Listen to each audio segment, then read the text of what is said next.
버핏이 부인 수지에게 요구한 겁니다. 펩시콜라 냉장고에 가득 채울 걸. 펩시콜라네요? 코카콜라가 아니고? 코카콜라 산 이후로 이제 취향도 바뀐 것 같아요. 주주가 된 이후로. 그전에는 펩시였어요? 예, 애초에는 펩시를 대박. 좋아했어요. 버핏의 변심은 무죄입니다. 세상의 모든 지식 언더스탠딩. 네, 북 언더스탠딩. 자, 오늘은 스노우볼 두 번째 시간입니다. 첫 번째 시간에는 장수석 기자 우리 뭐 한 줄 아십니까? 당연히 알죠. 뭐 했습니까? 버핏의 어린 시절. 투자자 이전에 소시적. 그 12살 때부터 투자했다는 워렌 버핏 이야기도 배웠고, 네. 또 벤자민 그레이엄과의 만남. 그래서 대학교 스승과 제자로 만나서 이제 어린 시절 보냈던 얘기까지 했고, 네. 오늘은 이제 두 번째 시간을 배워보겠습니다. 스노볼. 이거 어떻게 이기겠습니까? 이거는 우리 진짜 평생 읽을 수가 없어요, 이 책은. 두께만 봐도 그래서 오늘은 또 김학균 센터장님 모시고 버핏의 투자자로서 본격적인 이제 서막, 서막 1막의 인상 얘기를 이제 풀어주실 겁니다. 배워보겠습니다. 어서 오십시오. 네, 안녕하십니까? 네. 예, 우리 지난 시간에 워렌 버핏 그 유아 시절부터 대학생이 될 때까지. 네. 근데 워렌 버핏은 어렸을 때부터 투자를 아주 어린 시절부터 콜라도 팔고 네. 골프공도 주워다 팔고 주식 투자 시작한 게 12살인데요. 지난번에 말씀이 스노우볼의 한 350페이지 이야기고요. 350페이지 예. 읽었던 겁니까? 예, 오늘 한 300쪽 정도 오늘 말씀을 300쪽? 드리려고 합니다. 알겠습니다. 근데 이제 첫 번째는 버핏이 어렸을 때 얘기니까 예. 어떻게 보면 투자 신동이라고 말할 수가 있겠지만 네.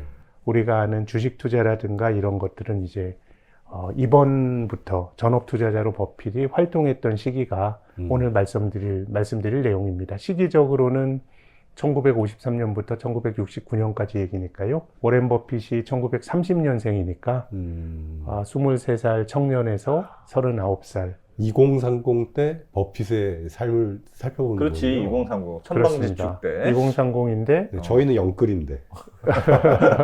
근데 영끌 같은 거 하지 말라는 얘기들이 중간에 많이 나옵니다. 예. 버핏의 네. 동료에게. 그래서 이 시기를 한번 복기를 해보면요. 오늘 말씀드릴 내용인데, 버핏의 아버지 하워드 버핏이 공화당 하원 의원에 3차례 당선됐다는 이야기 말씀드렸는데, 지난번에.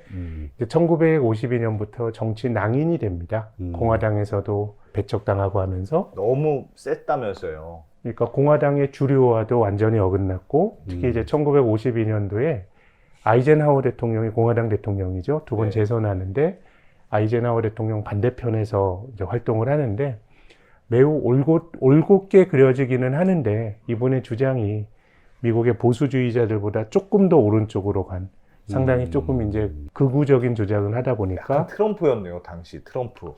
그래도 트럼프보다는 많이 정상이라고 생각은 드는데 어쨌든 그러다 보니까 이제 아버지 버핏이 그 워싱턴에 있는 미국 의회가 있는 워싱턴에서 이제 오마하로 들어옵니다. 그래서 1953년에 아들과 아버지가 버핏앤버핏이라는 회사를 차리게 되고요. 아하.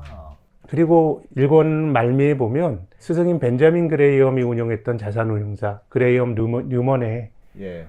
버핏이 지원을 했는데 그 벤자민 그레이엄이 거절합니다. 거절한 건 다른 의미는 아니고 벤자민 그레이엄이 유대인이거든요. 예. 유대인이 미국에서 조금 소외된 그런 걸 살다 보니까 야, 취직은 우리가 유대인 받아줘야 되지 않겠니? 라고 얘기를 했었는데 어쨌든 결혼이 생기면서 이제 그레이엄 뉴먼에 입사해서 이제 벤자민 그레이엄과 워렌 버핏이 한 회사에서 일하게 되고요. 그리고 첫째 아들 호이가 출생하게 되고요. 그리고 이제 1956년에 벤자민 그레이엄이 은퇴합니다. 그래서 이 돈을 그레이엄 뉴먼이라고 하는 자산운용사를 어떻게 운용할 거냐 얘기하다가 버핏이 맡아볼래 했더니 버핏은 그레이엄 없는 회사를 내가 할 이유는 없다고 생각해서 이제 오마하에 돌아와서 버핏 어소시에이츠라고 하는 주변의 지인들의 돈을 모아서 예. 운용을 하는 투자 동아리를 만들게 됩니다. 그래서 56년부터 남의 돈을 운용을 하고요. 또 오마하 대학에서 강의도 하고 또 1957년에는 그야말로 운명적인 소울메이트라고 할 수 있는 찰리 먼거와 만나면서 버핏의 투자 스타일이 완전히 달라지게 됩니다. 그리고 둘째 아들 피터가 1958년에 태어나고 아버지 하워드 버핏이 64년도에 이제 돌아가시게 됩니다. 버핏에게 굉장히 큰 충격이었고요. 버핏 재단 만들고 또 우리에게 많이 알려지고 장기간 버핏의 고민거리가 되는 버크셔 해서웨이라고 하는 직물회사를 65년도에 인수하게 되고요. 그리고 이제 67년도에 이건 뭐 조금 설명이 필요한데 버핏의 그 부인인 수지연이라고 하는 사람이 예. 이 당대로 보면 좀 진보적인 사람이었던 것 같아요. 60년대 후반에 미국의 인권운동 이런 것들이 막 벌어졌던 때 아닙니까? 네. 그래서 어떤 흑인의 인권 뭐 이런 것들을 그 버핏의 부인이 옹호를 하게 됩니다. 그래서 버핏이 아버지 영향을 받아서 굉장히 공화당 지지자가 되다가 이제 67년부터 버핏의 민주당 정치 성향이 바뀌게 됩니다. 그 이후로도 마찬가지죠. 뭐 오바마 대통령 또 그 클린턴에게 이제 정치 자금 기부도 많이 하고요. 힐러리 클린턴에게요. 그리고 69년도에 성공적으로 운영했던 버핏 파트너십을 해산합니다. 버핏은 계속 투자자로 살아요. 예. 근데 남의 돈을 운영하는 건 더 못하겠다. 그 당시가 굉장히 60년대 후반이 지난 한 5, 6년과 비슷하게 성장주들만 올라가는, 그러니까 버핏이 보기에는 굉장히 싼 주식이 없었던 거죠. 근데 이 의사결정도 뒤에서 말씀드리겠지만 참 어려운, 투자 조합을 해산하기 직전인 1968년까지도 버핏은 S&P 500 지수를 훨씬 상회하는 예. 좋은 성과를 냈거든요. 그런 사람이 이 시장은 좀 나에게 맞지 않는 것 같다라고 하면서 이제 돈을 돌려주는 굉장히 뭐 쉽지 않은 결정이라고 또 생각합니다. 찰리 먼거 만나는 거하고 해산하는 얘기도 뒤에 다시 해주실 거죠? 그럼요. 너 예, 궁금한데 자세히. 지금 오늘 말씀드릴 1950, 60년대는 자본주의 황금기로 불리는 시기입니다. 엄청 좋았던 시기죠. 뭐 큰 탈이 없었고요. 양극화도 없었고 미국의 중산층이 막 이제 부풀어 올랐던 그런 시기고요. 2차 세계대전 이후로 10년 단위로 미국의 GDP 성장률을 이제 연평균으로 본 건데요. 예. 50년대 연평균 3.6%, 60년대 연평균 4.3%로 실질 GDP가 성장을 했거든요. 그 이후 어떤 시기보다도 굉장히 미국 경제가 부풀어 올랐던 그런 시기였습니다. 네. 그리고 이때는 환율 변동이 없었던 고정 환율 시대였습니다. 19세기, 20세기 초까지는 근본위제였죠. 금이 있어야 돈을 찍어낼 수 있고 그런 근본위제였는데 2차 세계대전 이후로 이제 달러가 기축통화가 되죠. 기축통화가 되면서 다른 나라 통화와 금과의 연계는 다 끊어집니다. 네. 근데 달러만 남았죠. 달러만. 예. 그렇기 때문에 이 당시 달러는 명실상부한 기축통화였던 것이 외국인들이 미국 연방준비제도에 달러를 가지고 가서 금으로 바꿔줘 그러면 달러를 금으로 바꿔줘야 될 그런 어떤 시기였습니다. 달러 자체가 금이었군요, 그냥.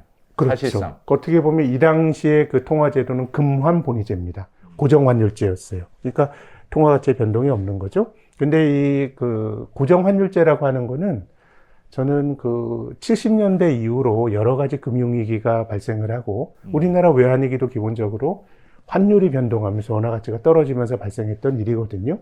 그렇기 때문에 뭐 환율 변동이 없다는 게 좋으냐 나쁘냐 저는 굉장히 안정적인 사람들이 환 변동에 신경 쓰지 않고 경제 활동을 할 수 있었던 그런 시기였었죠.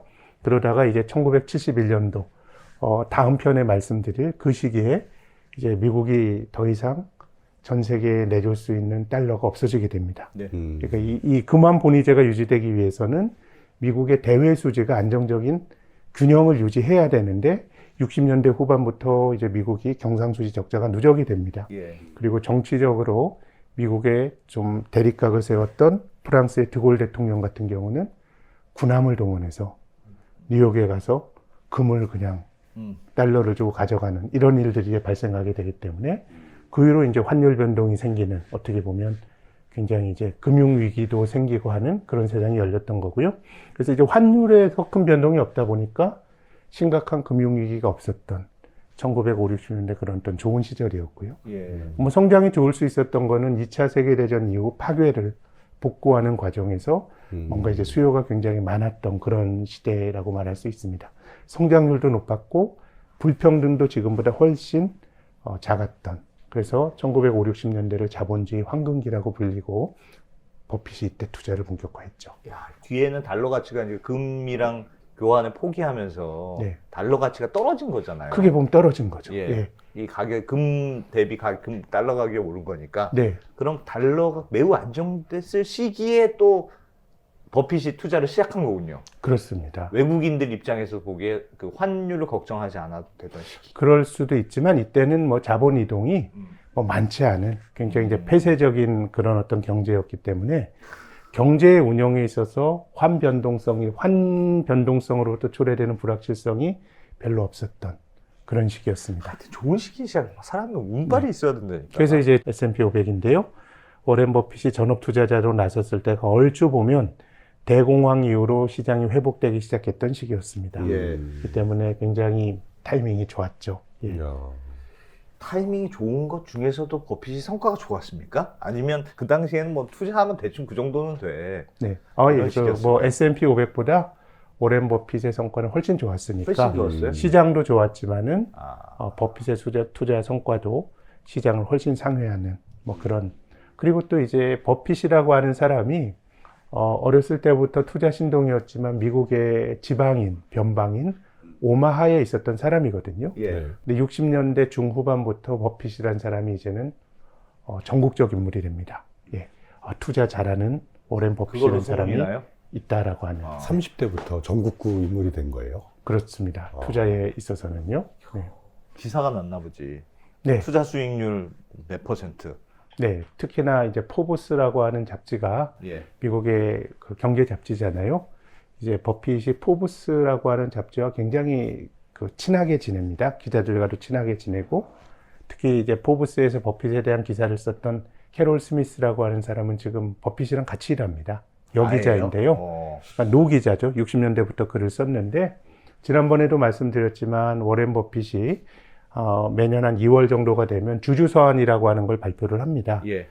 버크셔에서의 주주들에게 투자 성과도 얘기해주고 또 경제에 대한 견해, 시장에 대한 견해 이런 걸 담은 굉장히 수준 높은 글이죠. 네. 주주서한을 발표하는데 그 주주서한도 캐롤 스미스라고 하는 이 전 포춘 기자가 써줍니다. 생각은 버핏이지만 글로 쓰는 거는 캐롤 스미스란 기자가 이제 써주게 되는 거죠. 포브스가 왜 100대 부자 뭐 이런 거 그런 거 발표하는 하는 잡지잖아요. 네.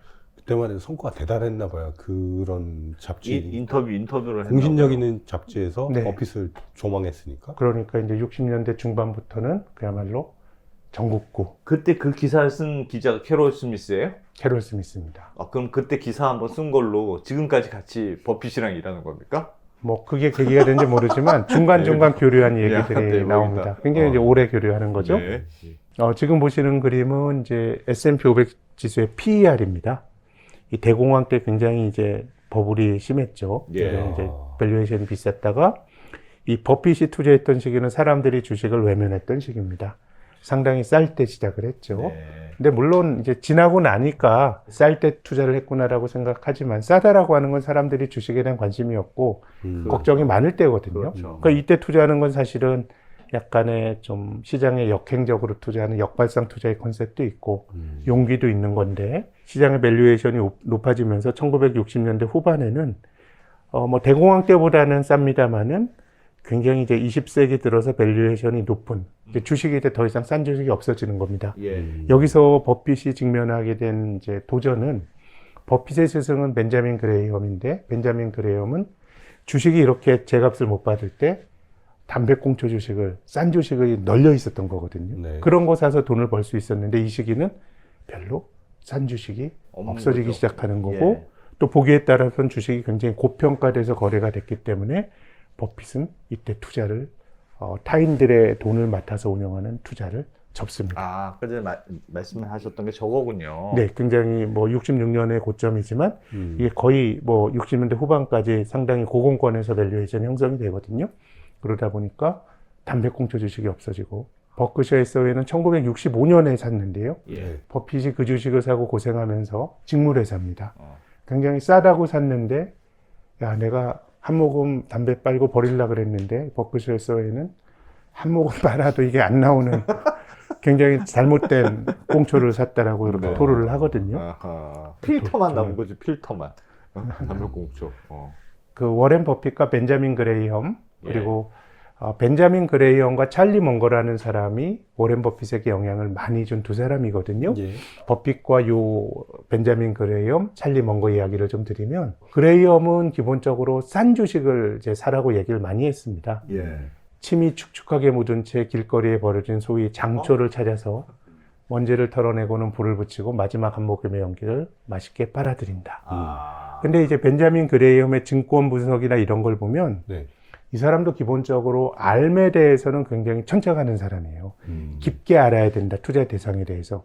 근데 담배꽁초 주식을 사는 데 있어서는 이 사람은 굉장히 어떤 비즈니스 모델이라든가 아니면은 그 어떤 질적인, 기업에 대한 질적 분석보다 기업들이 지금 그 재무제표에 나와 있는 그 순자산 가치보다 주가가 많이 저평가된 게 많으니까 예. 그냥 뭐 이런 거 그냥 사면 된다라고 생각을 했던 건데 간혹 그런 거 사다 보면 워렌 버핏이 덜컥 걸려든 그 버크셔 해서웨이처럼 한 모금도 못 빠는 축축하게 그렇겠죠. 젖은 이런 게 걸릴 수도 있어. 걸릴 수도 있지만 시장이 전체적으로 저평가되어 있기 때문에 하나하나를 보고 네가 그거 뭐 더러운 거 골라내는 것보다 그냥 많이 사라.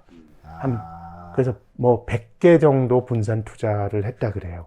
그리고 분산 투자가 벤자민 그레이엄은 너무도 많이 이루어지다 보니까 예. 어떤 거는 상당히 큰 펀드를 운용했는데 개별 종목 하나는 예컨대 뭐 몇천 불짜리 그 분산도 했다 그래요.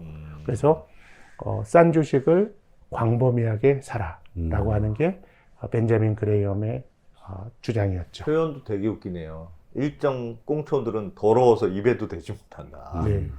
버려진 것들이 있으니까 네. 이런 거 그냥 주워다가 하면 그 중에 한두 개는 꼭 대박 나는 거 있지 않겠니? 뭐 이런 거네요. 근데 이때는 100개 중에 한두 개 대박 나는 게 벤처 캐피탈과 예. 같은 거라 그러면 버핏과 벤자민 그레이엄의 발언들을 보면 워낙 시장이 주식에 대해서 사람들이 외면을 해서 밸류에이션 싸게 거래되는 게 많아서 아마 제 느낌엔 100개 중에 한두 개 대박이 아니라 100개 중에 한 한두 개 망하고? 8, 90개 되고 나머지 것들을 피한다라는 정도로 이때는 어떻게 보면 물반 고기반이었던 시절이었죠. 네. 네, 결국은 이제 주식시장의 밸류에이션은 투자자들의 그 열기와 거의 반비례하는 것 같아요.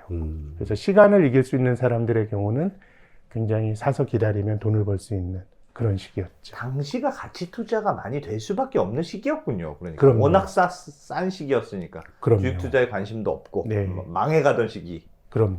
그렇기 때문에 패닉이 와서 주가가 많이 조정을 받았을 때는 그때 참여하는 것만으로도 내가 가치 투자자라고 하는 자의식이 없더라도 가치 투자가 저절로 될 수가 있죠. 그러네요. 예컨대 2020년 3월에 코로나 팬데믹 때 코스피가 1400까지 갔죠. 네. 그거는 그때 주식을 사는 행위는 기본적으로 뭘 사도 가치 투자가 될 그러네요. 가능성이 높았던 거거든요. 그러네요. 그렇기 때문에 주가가 많이 조정을 받았을 때는 투자의 그 승률이 높아지는데 일생에 그런 기회가 몇 번 올까요? 제가 증권회사 취업하고 보면 98년도가 절대적으로 그런 외환위기 때 외환위기 때. 예. 그때 뭐 증권주 같은 거 100배 오르고 뭐 그랬던 시절이 있었고요. 또 2000년도 예. 닷컴 버블이 붕괴가 됐을 때도 굉장히 주식이 일시적으로 나빴던 때가 그렇죠. 있었고 2003년도 이때는 이제 카드 버블이 붕괴되면서 시장이 굉장히 어려웠고요. 그리고 2008년 글로벌 금융위기 때가 그랬고요. 그리고 2011년도에 미국 국가신용등급 강등되고 뭐 이랬을 때가 그랬고 또 2015년에 중국이 어려울 때가 그랬고 지금 6번이거든요. 그리고 2018년도 그랬고 2020년도 그랬고 그러면 이제 8번이에요. 네. 그러면은 제가 그 증권에서 와서 한 27년 정도 다녔는데 8번이면은 한 3년 반에 한 번씩은 기회가 오는 거거든요. 그러네요. 그럼 이게 시사하는 바는 센터장님은 네. 엄청 부자가 되셨어야 된다. 아니 뭐 그거는 아니고요. 그건 뭐 이제 용기가 있고 그럴 만한 예. 자질이 있어야 되는 건 저는 뭐 그런 자질은 아닌 것 같고 예. 우리가 일반적으로 이거 아니면 아니다는 없는 거죠. 소소하게 한 3년 반에 한 번씩은 기회가 있다. 오니까 기회가 온다. 어떻게 보면 이 벤자민 그레이엄식으로 투자를 하더라도 뭘 좀 투자라는 게 하려고 하는 것보다 기다리는 것도 투자라고 봐요. 예, 절호의 기회가 오는 그런 식인데요. 근데 이 워렌 버핏은 벤자민 그레이엄과 조금 성격이 다릅니다. 특히나 이제 찰리 먼거를 만난 이후에는 이제 버핏은 찰리 먼거를 만난 이후에 이 비즈니스 모델이라고 하는 것에 대해서 이제 눈을 뜨게 됩니다. 정말 예. 좋은 회사, 아하. 좋은 회사를 그래서 약간의 질적 분석이 결여된 채로 장부 가치만 보고 저평가된 걸 100개 사는, 어떻게 보면 벤자민 그레엄의 투자와는 완전히 이제 결별을 어느 정도는 하게 됩니다. 예. 벤자민 그레엄으로부터 이제 그 버핏이 배운 거는 안전마진이란 개념은 이제 계속 배웠죠. 어쨌든 네. 내가 생각하는 가치보다 상당히 안전마진을 싸게 사서 안전마진을 확보해야 된다는 생각은 가지고 있었지만, 담배꽁초를 사야 된다라고 하는 거는 특히나 이 60년대에 아메리칸 익스프레스라고 하는 버핏이 돈을 굉장히 많이 벌었던, 아주 큰 돈을 벌게 했던 투자를 하고, 또 담배꽁초 사서 정말 장기간 고생했던 버크셔 해서웨이, 이런 것들이 이제 비슷한 시기에 벌어진 투자였거든요. 그러다 보니까 계란을 한 바구니에 담아도 된다라는 담아도 된다고 생각하기 시작한 거군요. 그렇습니다. 괜찮은 회사라면. 집중 투자를 하고, 또 상당수 가치 투자자들은 이런 철학을 갖고 투자를 하는 것 같아요. 왜냐하면 이제 벤자민 그레엄이 그럴 수 있었던 거는 시장이 전체적으로 저평가될 수 있기 때문에 예. 사실 뭘 사도 벌 확률이 높았고, 거기에다 장부 가치 대비 저평가라고 하는 아주 단순한 기준 하나만 덧붙여도 돈을 벌 수 있었던 게 대공황 이후의 시기였던 거거든요. 예. 근데 이제 주가도 많이 올라오고 하면서 더 이상 싼 주식이 없어졌을 때는 기업의 비즈니스 모델이나 이런 것들을 알아야 되는 거고, 그래서 결국은 그 가치 투자라고 하는 거는 내가 잘하는 종목이 중요한 거거든요. 근데 사실은 많은 걸 다 알 수 없어요. 오렌 버핏도 그런 말 하거든요. 주식 오타쿠고 거의 주식에 대해서만 연구를 하지만 내가 모르는 영역이 존재하는 거거든요.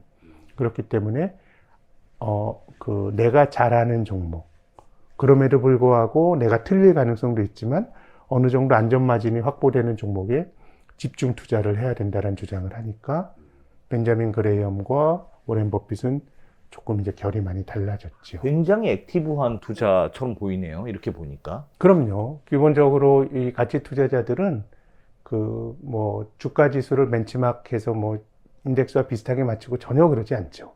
예. 그렇기 때문에 그 이후에 버핏의 어떤 영향을 많이 받은 그 가치 투자자들은 대부분 내가 아는 종목에 집중 투자를 하는 경향들이 나타나게 되고, 그런 원형을 버핏이 보여줬습니다.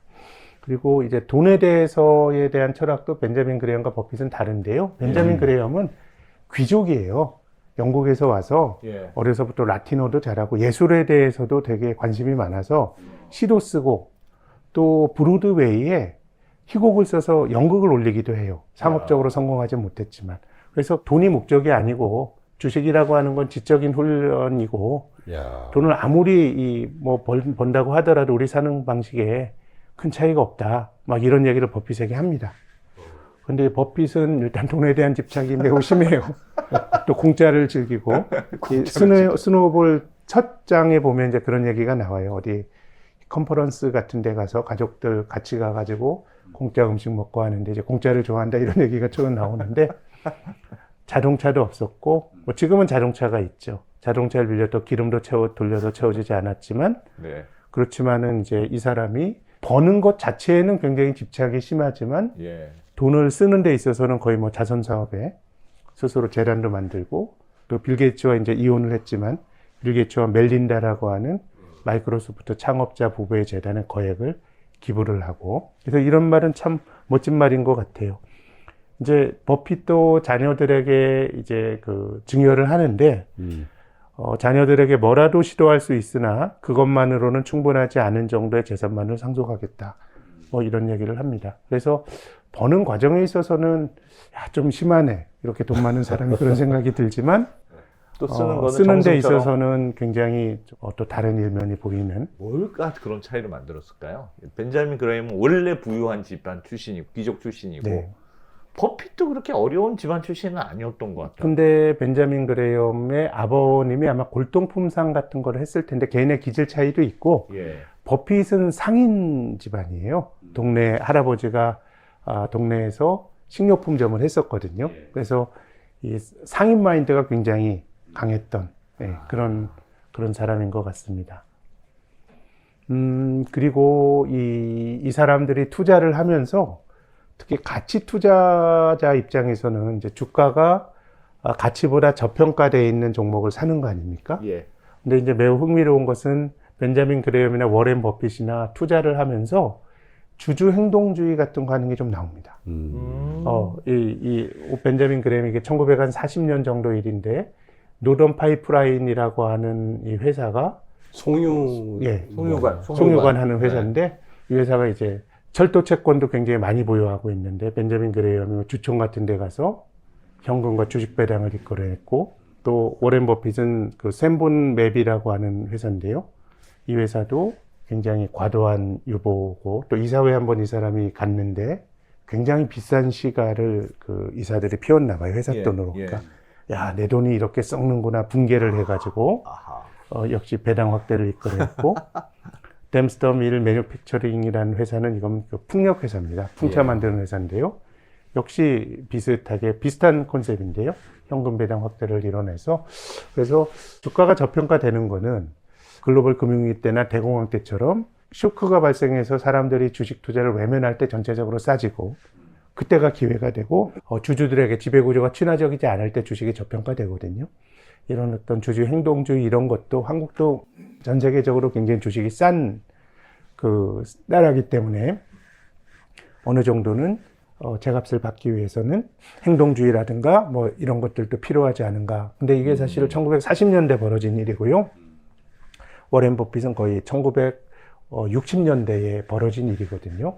그러니까 미국 주식의 장기 성과가 좋았던 거는 기본적으로 기업의 그 부를 주주 중심적으로 환원하고 하는 이런 어떤 문화적인 전통도 있었다라고 생각합니다. 저게 매우 특이한 거였어요? 당시에 저런 주주 행동주의가 있었습니까? 거의 이게 특이한 건지는 잘 모르겠지만 어쨌든 그 벤자민 그레이엄이나 워렌 버핏과 같은 이런 이 사람의 경우는 상당히 그 장부 가치 중심의 투자를 하는 사람이었거든요. 그런 거라 그러면 뭐 많았다라고 말하기는 어렵지만은 상당히 이런 게 좀 수용될 수 있는 분위기는 미국 증시가 만들어져 있었고 뭐 과하게 주주들 중심으로 이제 부가 재편이 되고 이런 거는 뭐 좀 과하면 문제가 될 수도 있겠지만은 어쨌든 미국 시장의 행동주의와 그럼으로써 주주 가치가 재평가받는 이런 사례들은 워렌 버핏과 벤자민 그레이엄의 그 투자 역사를 보더라도 좀 나오는 것 같습니다. 네. 네, 드디어 이제 버핏 어소시에이츠라고 하는 거를 만듭니다. 처음으로 이제 외부 돈을 받는 거죠. 네, 근데 이제 굉장히 중요한 게 버핏은 누구 돈을 받을 것이냐에 대해서 고민을 너무 많이 했습니다. 이때만 하루 버핏은 내가 투자를 잘할 수 있다라고 하는 자신감으로 충만했는데, 근데 이 가치 투자라고 하는 거는 약간의 시장 역행적 투자가 있는 거예요. 가치를 못 알아줄 때 싸게 사는 거니까 뭐 대중들과 같이 가는 그런 투자는 아니기 때문에 어떻게 보면 나의 철학을 잘 지켜줄 수 있는 그런 사람들이 필요하거든요. 그래서 최초에 버핏이 돈을 받아서 투자했던 거는 버핏 어소시에이츠라고 하는 회사를 만듭니다. 근데 동업자 7명입니다. 이 동업자가 주변에 사는 의사, 또 자기 누나 이런 사람들 돈입니다. 그러니까 어떻게 보면 자기를 전적으로 믿어주고 시장이 변덕이 있다고 하더라도 이거를 견딜 수 있는 돈을 가지고 만들게 됩니다. 또 오마에서 운영을 하고요. 근데 이제 이때만 하더라도 대학 졸업장을 가진 사람이 오마라 그래도 자기 집에서 일하는 거거든요. 그래서 그 대졸자가 그 번듯하게 직장 나가는 게 아니고 집에서 일하는 거에 대한 약간의 어떤 사회적으로 조금 낮춰보는 뭐 그런 분위기가 있었다라 그래요. 재택근무의 선구자인데. 그러게 재택근무의 선구자인데. 그래서 저는 계속 느끼는 게 금융시장에는 너무 자극이 많은 것 같아요. 너무 이 변하는 주가를 많이 보면은 사실은 저는 별로 답이 안 나온다고 보는 쪽이거든요. 뭐 주가 본다고 무슨 답이 나와. 주식이라고 하는 거를 결국 이게 가치 투자와 모멘텀 투자의 그 철학적 차이인데요. 모멘텀 투자는 본질이 그냥 주가 자체가 주가 시장이라고 하는 비교적 합리적이고 올라가는 주식에 내가 쫓아가면 된다라고 하는 올라가는 주식은 그만큼 이유가 있다는 생각도 있고 또 한편으로는 이 포트폴리오 투자라고 하는 거는 뭐 올라가더라도 이게 뭐 고평가 됐더라도 나만 팔고 나오면 된다라는 생각 이런 것들이 이제 모멘텀 투자고요. 그래서 저는 이 세상에 존재하는 투자자의 90%는 모멘텀 투자자라고 봅니다. 알게 모르게 간에 주가가 올라가게 되면 사람들이 주식시장 돈이 들어오잖아요. 예. 그러니까 주가 자체가 모멘텀이 되는 건데요. 이 가치 투자자는 약간의 이제 지난번에 말씀드렸습니다만은 시장이 늘 합리적인 건 아니다. 시장은 미스터 마켓인데 시장이 울중에 빠졌을 때, 달아올랐을 때는 오히려 조심해야 되고 울중에 빠져서 주가가 많이 조정을 받을 때 기회를 보는 거거든요. 그러다 보니까 기본적으로 가치 투자자들은 가격을 많이 보진 않는 것 같아요. 투자 대상인 기업. 예. 왜냐면 가격이 늘 합리적이진 않다라고 생각하니까요.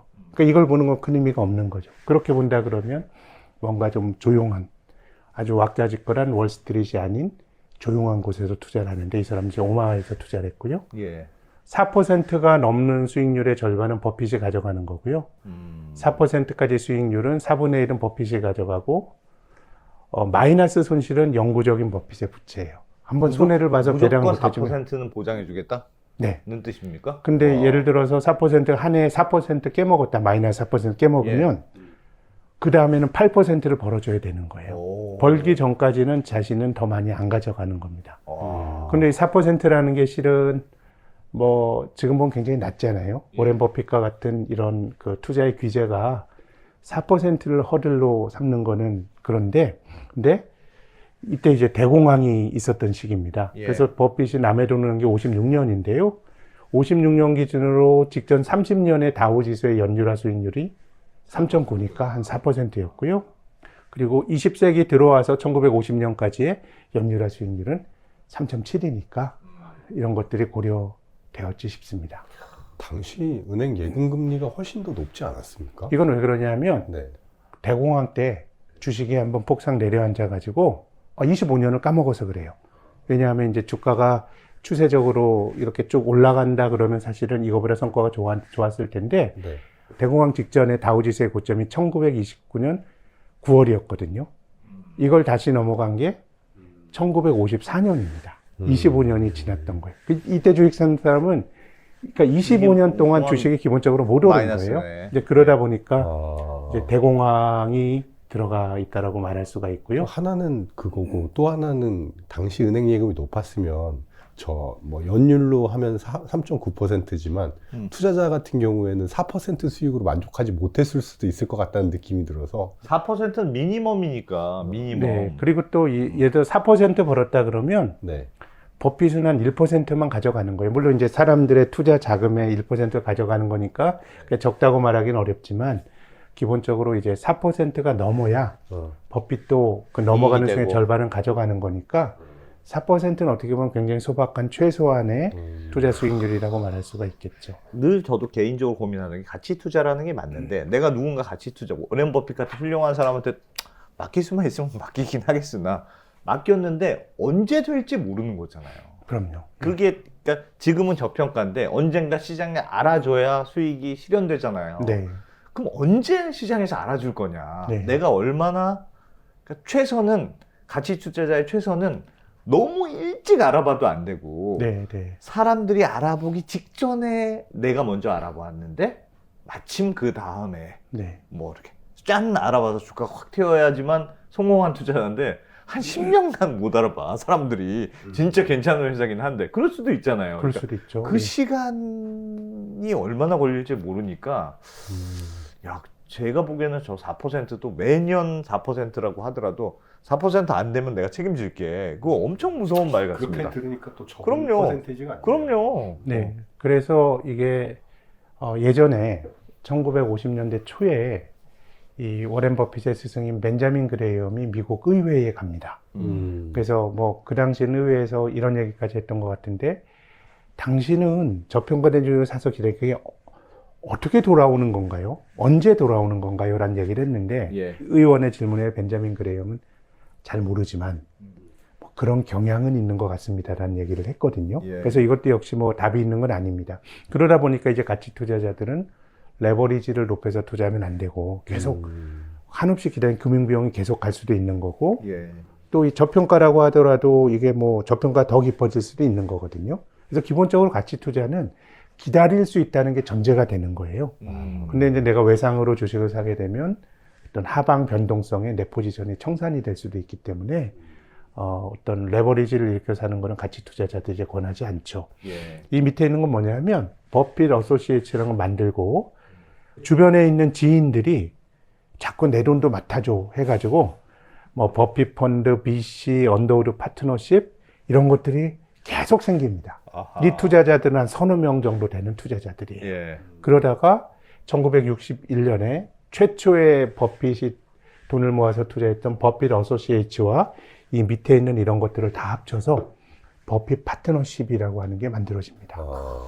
1961년부터 이제 돈을 모아서 운영을 하게 되는 거기 겁니다. 있는 사람들도 다 돈 벌었을 거 아니야. 버핏 아는 사람들. 야, 다 돈 진짜 벌었죠. 진짜 예, 부럽다. 다 돈 벌었죠. 그리고 또 앞서서 이제 주가가 어느 정도 밸류에이션이 정상화된 시기라 그러면 네. 사실 싼 주식을 사더라도 이게 아주 싸진 않을 가능성이 있는데 이제 앞서 말씀드린 것처럼 이 버핏이 투자했던 이 시기는 크게 보면 대공황 이후로 주식시장이 한 25년 정체 내지 조정을 까먹으면서 올라갔던 시기이기 때문에 기다림의 시간은 길지 않았고요. 물론 이제 그런 종목들을 잘 고른 워렌 버핏의 뭐 능력 때문이라고 볼 수도 있을 것 같습니다. 예. 근데 버핏이 투자 말고는 뭐 할 줄 아는 게 거의 없는 것 같아요. 그래서 버핏은 돌봄을 받아야 할 또 하나의 아이고요. 아하. 버핏이 부인 수지에게 요구한 겁니다. 펩시콜라 냉장고에 가득 채울 걸. 펩시콜라네요? 코카콜라가 아니고? 코카콜라 산 이후로 이제 취향도 바뀐 것 같아요. 주주가 된 이후로. 그 전에는 펩시였어요? 예, 애초에는 펩시를 좋아했어요. 와. 또 스탠드에 전구를 갈아 끼고 뭐 남자가 해도 되는데 네. 부인한테 하고 저녁 식사로 감자를 곁들인 고기를 준비할 것. 근데 가루 안 넣었으면 맛있을 필요는 없습니다. 소금통에 소금을 가득 채워둘 것, 팝콘을 둘 것, 냉장고에 아이스크림을 채워둘 것. 언뜻 보기에도 이렇게 건강한 식단은 아닌 것 같은데 예. 정말 아이 같은 입맛이었나 본데. 심지어는 버핏의 이발까지 수지가 담당을 합니다. 예. 이발사가 가위를 대는 거에 대해 버핏이 굉장히 두려워했다라고 하는 이야기가 나옵니다. 좀 겁도 많고 지난번에 말씀드린 굉장히 소심한 사람입니다. 그래서 이제 버핏은 주식 분석에만 이제 전념을 하는데 이 그 수지 부인이 이제 버핏의 직업을 적어낼 때 시큐리티 애널리스트라고 쓰고 냈는데 사람들은 보안 전문가로 알았다 뭐 이런 얘기도 나오고요. 네. 근데 이 수지라고 하는 사람은 굉장히 리버럴이에요. 어떻게 보면 60년대에 이 뭐 우드스탁 예. 페스티벌이나 아니면 히피 문화 히피 문화 그런 것들이 그래서 흑인과의 교류에 신경을 많이 쓰고요. 그리고 오마하에서 흑인 인권 운동을 하기도 했고요. 이러면서 어떻게 보면은 버핏이 이 민주당으로 그 지지 정당을 바뀌게 되고요. 그리고 다음 자유로운 영혼인 게 앨범도 냅니다. 노래도 할 정도로. 그리고 사는 곳도 오마하에서 캘리포니아로 옮겨가서 살게 됩니다. 그런 어떻게 영향이 보면 있었군요. 약간의 이제 좀 이제 히피와 같은 아주 자유로운 영혼을 가진 사람이고 예. 그에 비하면 워렌 버핏은 진짜 너무 재미없는데요? 조금 정적인 사람이죠. 투자밖에 모르는 사람이고. 그리고 이 책을 보면 그 월터 슐로스나 아니면 빌 로한처럼 뭐 워렌 버핏이 뭐 우리 시대의 가치 투자자로는 가장 큰 성과를 이뤘지만 그에 못지않은 이 이야기들이 나옵니다. 월터 슐로스는 벤자민 그레이엄에게 같이 배운 사람인데요. 이 사람은 2012년 죽을 때까지 특히 아들과 같이 투자했는데 그레이엄의 유산을 충실히 이행했습니다. 자산가치 대비 저평간 주식을 사서 5년간 보유하는 것을 원칙. 근데 우리가 아까 가치 투자가 얼마나 기다려야 될까라는 건데 월터 슐로스는 본인의 경험에서 5년 정도 지나면 5년은 기다려야 된다? 5년 지나서 2배 이상 벌 수 있는 종목을 골랐고 이건 뭐 거의 벤자민 그레이엄과 유사하죠. 내가 싸게 샀는데 내가 판단을 잘못할 수도 있고 싼 게 계속 사질 수 있으니까 100개 종목으로 분산 투자를 하고 뭐 성장주나 그 기술 기업, 오래된 기업 52주 신저가 종목 역행적 투자를 하는데요. 거의 뭐 이때까지는 이제 월터 슐로스 같은 사람도 먹고 살 수 있었던 겁니다. 그리고 이제 빌 로한이라고 하는 건 이분은 이제 역시 벤자민 그레이엄에게 그 공부를 한 사제지간입니다. 벤자민 그레이엄과 세쿼이어 펀드를 설립을 하고요. 레버리지 하지 마라. 또 시장 예측하려고 그러지 마라. 시장 어떻게 하니? 네가 잘하는 개별 종목에 집중하라. 집중적으로 잘하는 종목에 집중 투자하자라고 하는 거고요. 그래서 이 빌 로안이라고 하는 사람은 1969년도에 워렌 버핏이 버핏 그 파트너십을 그 해산합니다. 예. 그러면 거기 돈을 묻어놨던 사람들은 한 10년 동안 버핏이 돈을 잘 불려줬는데 어떻게 해요? 그러니까 워렌 버핏은 빌 로안에게 가세요라고 얘기를 한 거예요. 그 정도로 서로 신뢰를 했던 사람들. 비슷하네요, 스타일이 보니까. 네, 월터 슈로스 같은 경우는 거의 벤자민 그레이엄의 스테레오타입으로 투자를 한 거고요. 예. 빌 로안은 워렌 버핏과 상당히 유사한 투자를 했던 사람입니다. 근데 빌 로안이 제가 다니는 신용증권의 주주입니다. 아, 그래요? 예전에 주식을 사서 오래 들고 있습니다. 로안 커니프라고 하는 회사가 빌 로안이 만든 회사인데요. 이런 그 사람들에 대한 이야기도 스노볼에 나옵니다. 이 월터 슐로스나 아니면 빌 로안 같은 사람은 뭐 예컨대 가치 투자자 열전 이런 류의 책을 사면 들어가 있는 사람들입니다. 빌로안, 예. 월터 슈로스. 예. 버핏과의 교류했던 얘기들이 나오고요. 워렌 버핏이 아버지 하워드 버핏이란 사람은 52년 대선을 치르면서 당시에 공화당의 대선 후보였던 아이젠하워의 반대편에 섰는데 조금 유별난 주장을 하고 존 버치 소사이어티 같은 경우는 약간 음모론과 결부가 된 미국의 좀 극우파 같은 사람들인데 예. 그것은 정말 애국이었을까라는 책이 한국에도 이제 이 존 버치 소사이어티의 그 활동을 했던 이 사람들 이야기거든요. 60년대. 예. 그러니까 굉장히 뭐 공화당이 보수 정파라고 하지만 그 중에서 상당히 이제 우파 쪽으로 가 있었던 그런 사람이고 특히 이제 베리 골드워터라는 사람이 조금 이제 약간 우스꽝스러운 그 극우주의자처럼 그려지는데요. 1964년 미국 대선에서 존슨과 붙어서 아주 참패한 사람인데 우리나라로 치면 허경영 뭐 이런 분인가요?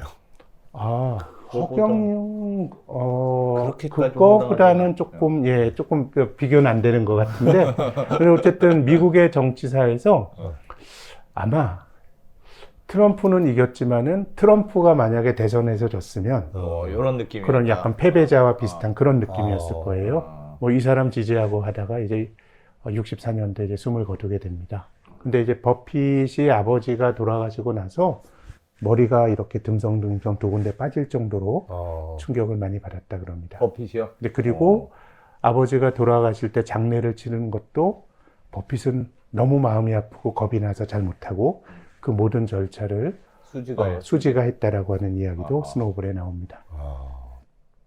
그리고 이제 버핏이 늘 끼고 살았던 게 지금은 이제 이런 거 잘 안 나옵니다만은 이제 무디스 매뉴얼이라고 하는데 예전에 우리나라도 증권회사 가면 상장회사 기업 분석이란 거 나눠줬습니다. 네. 상장회사들에 대한 간략한 건데 버핏은 이 책을 아주 어렸을 때부터 계속 보면서 이 기업은 뭐 하는 회사고 이 기업은 뭐 하는 회사고 이런 거 거의 외우다시피 이 사람 뭐 수치에 밝은 사람인데요. 저는 이런 것들이 뭐 우리가 지금은 기업 정보를 훨씬 더 우리가 더 쉽게 볼 수 있잖아요. 예. 우리가 HTS 볼 수 있고 MTS로 볼 수 있고 하는데 투자 대상에 대한 좀 에너지를 좀 많이 쏟아야 되는 게 아닌가. 뭐 지금의 투자자들도 그런 말씀을 드리고 싶고요. 자, 찰리 멍거에 대한 말씀을 좀 드리면요.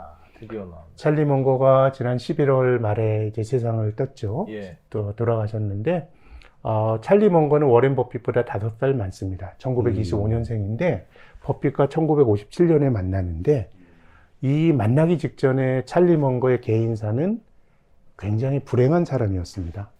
1945년에 결혼했다가 8년 만에 첫 아내와 이혼하는데 뭐 이혼이야 지금은 뭐 이제 개인적인 선택일 수 있는데 이 당시만 하더라도 이혼이라고 하는 것에 대한 사회적 수용도가 굉장히 좀 낮았던 약간의 좀 개인적으로 좀 흠이 되는 뭐 그런 세상이었던 것 같아요. 첫 아내와 이혼하면서 위자료를 주면서 개인 자산을 거의 다 소진하고요. 아이고. 또 이혼 직후 막내 아들이 백혈병으로 아이고야. 죽습니다. 그러니까 굉장히 인생이 힘들 때요. 힘든 사람이었던 겁니다. 몽고도 오마하에 살고 있었습니까? 애초에 태어난 건 오마하입니다. 오마하에서 동향. 특히나 그 워렌 버핏의 할아버지가 오마하에서 식료품점을 했다고 말씀드리지 않았습니까? 네. 멍거가 유년기에 거기서 아르바이트를 했던 그런 것도 있습니다. 어.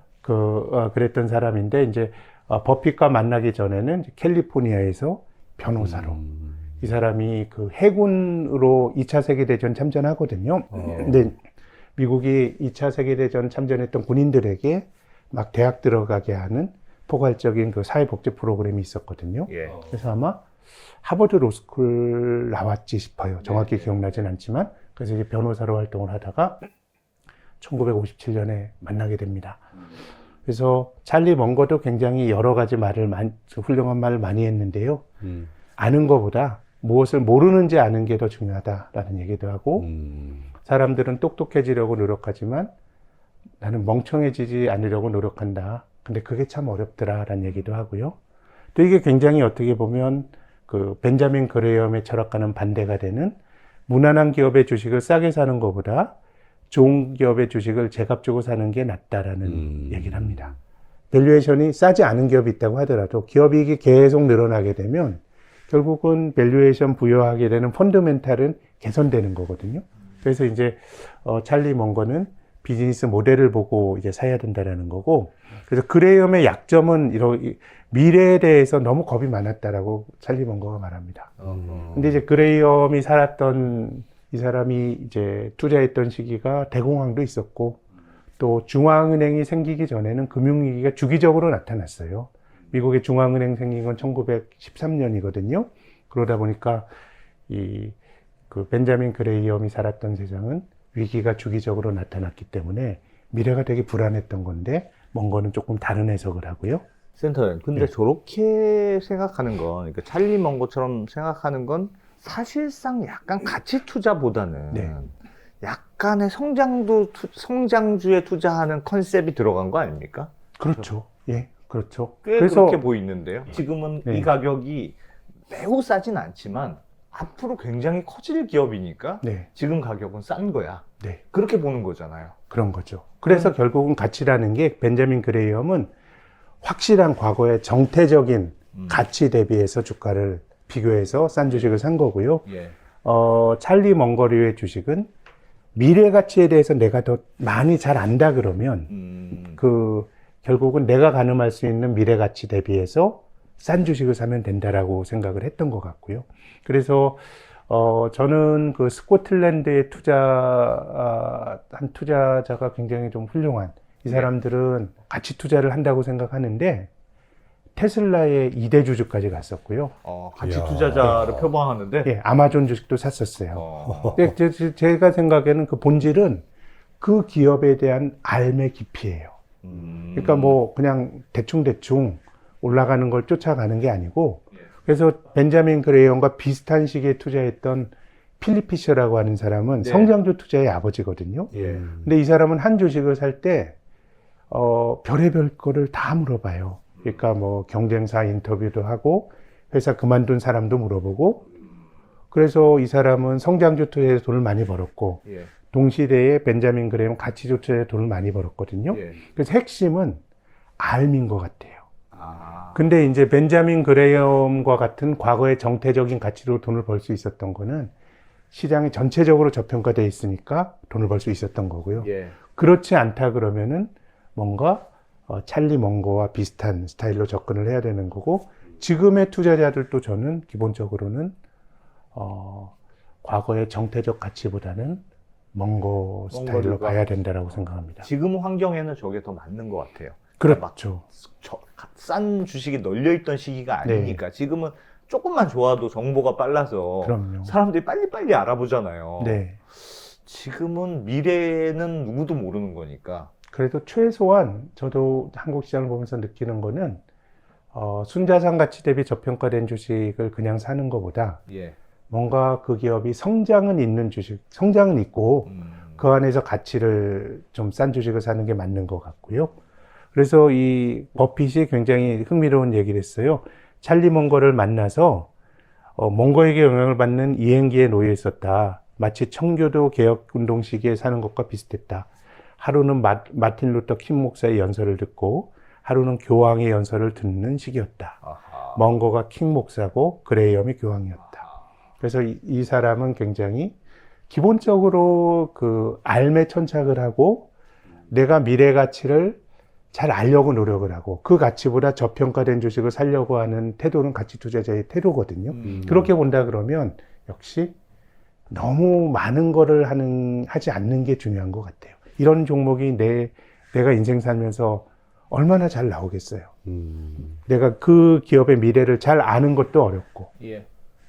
내가 그 미래를 잘 추정했다고 하더라도 그 가치보다 더 싼 것도 찾기가 어렵기 때문에 그래서 가치 투자자들은 확실히 생각은 많이 하고 행동은 적게 하는 게 돈을 벌 수 있는 덕목인 것 같습니다. 그러니까 벤자민 그레이엄은 내재 가치, 거의 뭐 정태적 가치예요. 그러네요. 그래서 미스터 마켓의 주가가 왔다 갔다 할 때 미스터 마켓의 울증에서 저평가된 주식을 사서 이때 가면 파는 거라 그러면 찰리 먼거는 동태적 가치예요.